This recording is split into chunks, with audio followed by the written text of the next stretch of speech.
शहबाज शरीफ family के बाद senator Isaac डार को भी बड़ा रिलीफ मिल गया। बाजी में मुंजमद होने वाले इसाक डार की जायदादें भी रिलीज कर दी गईं। आमदन से ज़ायद असासाजात केस में नैब की जानिब से इंक्वायरी का आगाज किया गया था। खुसूसी अदालत ने आमदन से ज़ायद असासाजात केस में इसाक डार को रिलीफ दे दिया है। इस हवाले से मज़ीद तफसीलात जानते हैं असद शाह से। जी असद शाह, बताइएगा, इसाक डार और उनकी फैमिली को बड़ा रिलीफ दे दिया गया।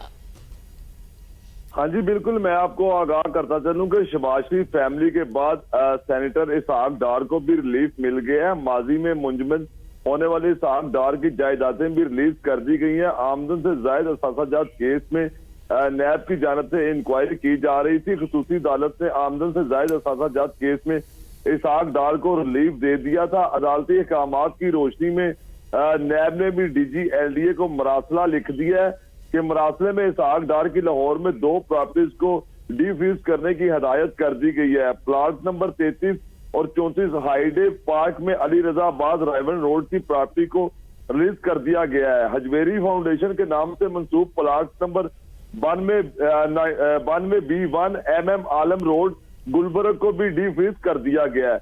मुज़करा प्रॉपर्टी का इंतकाल, ट्रांसफर और दीगर मकासद के लिए इस्तेमाल किया जा सकेगा।